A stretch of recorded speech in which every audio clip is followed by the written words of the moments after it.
Bienvenue sur Univers Gayandé, la destination incontournable pour tous les passionnés de sport. Préparez-vous à plonger dans l'univers palpitant de l'action sportive. Des analyses pointues et des moments mémorables.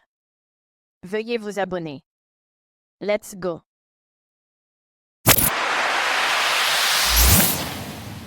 Sadio Mané a de nouveau pris la parole. L'attaquant sénégalais d'Al Nassr est notamment revenu sur les critiques dont il a fait objet à un moment de sa carrière.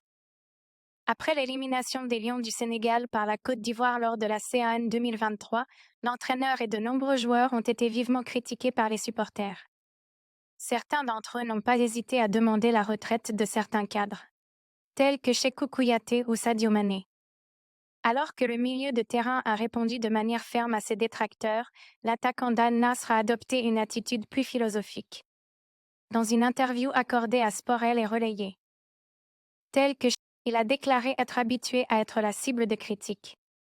N'oublie pas, on m'avait surnommé Samba Alar en 2017. Mais ça fait partie du jeu. C'est le foot qui est comme ça. Les gens vont parler de ton âge ou d'autres choses, mais dès tu marques. Ils oublient tout, a-t-il souligné. Mais avec l'expérience que j'ai aujourd'hui, ils peuvent me pointer du doigt, j'ai l'habitude. Ce qui est sûr, c'est que je ferai ce que j'ai à faire et je le ferai pour mon pays. Tout ce que je le fais avec le cœur pour mon pays parce que j'aime mon pays, a-t-il ajouté. L'ancien joueur des Reds de Liverpool a longtemps été critiqué pour montrer un meilleur visage en club qu'en sélection. L'ancien joueur des Reds de Liverpool a longtemps été critiqué pour montrer un meilleur visage en club qu'en sélection. C'est ainsi qu'il avait été surnommé Samba Alar par plusieurs supporters sur les réseaux sociaux. L'ancien tenu en marge de son passage à Bourges, où il est actionnaire principal du club. Depuis le mercredi 25 octobre 2023, Sadio Mané est en effet devenu le propriétaire du club français Bourges Foot 18. Tenu en marge de son passage à Bourges, où il est actionnaire. Cependant, malgré cette nouvelle acquisition par l'attaquant des Lions du Sénégal, aucun investissement financier n'a encore été effectué dans cette équipe modeste. Néanmoins, la création imminente d'une société sportive. Cependant, malgré cette dédiée à la gestion de ce club de National 2 semble sur le point de changer la donne. Selon les informations de France Bleu, l'ancien attaquant de Liverpool devra débloquer 75 000 €, soit 49 297 140 francs CFA, pour constituer le capital de cette société. Les 8 autres entrepreneurs locaux contribueront au reste des actions, portant ainsi le capital total à 100 000 €. Conformément aux déclarations du président du club, Cheikh Silla, Sadio Mané avait initialement envisagé d'acquérir 90% des parts et de lui laisser les 10% restants. Après une réflexion approfondie et des échanges avec d'autres entrepreneurs, je lui ai exprimé mes réserves en lui faisant part que c'était excessif pour moi et pour lui, et qu'il devrait passer de la parole aux actes. Il était donc indispensable d'impliquer les entrepreneurs locaux. Il a immédiatement reconnu la justesse de mes propos et qu'il aurait dû y penser, a déclaré Cheikh Silla à France Bleu. Par la suite, le natif de Bambali lui a demandé de lui fournir les profils des entrepreneurs partageant ses valeurs. Il a alors agi en conséquence. Sadio Mané les a contactés et les choses se sont rapidement mises en place. Par la suite, d'autant plus que tous soutiennent déjà le club, explique Cheikh Silla. Pour lui, l'objectif est de mettre en avant que ce n'est pas le club de Sadio Mané, mais avant tout le club de Bourges.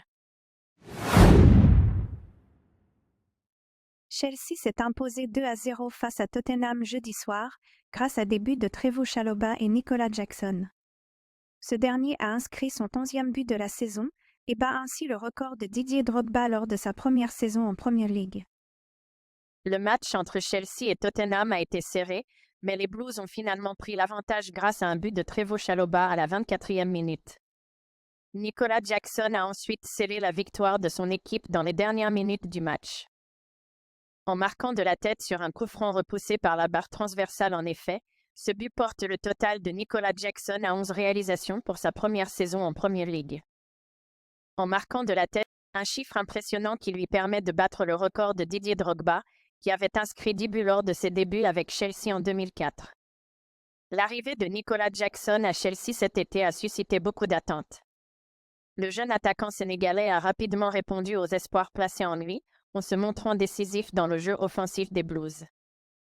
Avec ses 11 buts, il est actuellement le deuxième meilleur buteur de Chelsea en Premier League, derrière Cole Palmer, une autre recrue en provenance de Manchester City. Avec ses 11 buts, pourtant, rien n'a été facile pour l'attaquant sénégalais qui, malgré ses 11 buts, s'est fait allumer par tout le monde par son inefficacité. Nicolas Jackson aurait compté déjà une vingtaine de buts s'il s'était montré décisif à chaque match. Mais l'attaquant sénégalais venu de Villarreal a manqué plusieurs occasions franches, ce qui a souvent mis en courroux les fans de Chelsea et certains observateurs de football. Nicolas Jackson n'a que 22 ans et il a déjà démontré tout son potentiel. S'il continue à progresser à ce rythme, il pourrait devenir l'un des meilleurs attaquants du monde dans les années à venir. Chelsea a de quoi être optimiste pour l'avenir avec ce jeune talent dans ses rangs. En tout cas, Nicolas Jackson lui-même avoue qu'il doit progresser dans certains registres, car il pense avoir des difficultés lors d'une interview accordée à Sky Sport. Je pense que j'aurais dû marquer plus avec les occasions que j'ai manquées. C'est bien, mais ce n'est pas ce que je voulais quand je suis arrivé, jouer la Ligue des Champions la saison prochaine. Je pense que les Blues sont 8e et hors course pour une qualification en LDC. Tout arrive pour une raison et nous essayons de nous battre l'année prochaine. Même si je marquais 10 ou 15 buts. Le plus important est que l'équipe soit la plus performante possible et que les supporters soient heureux. Ensuite, les buts viendront, a-t-il commenté. Le plus important est que j'essaie de m'améliorer chaque jour.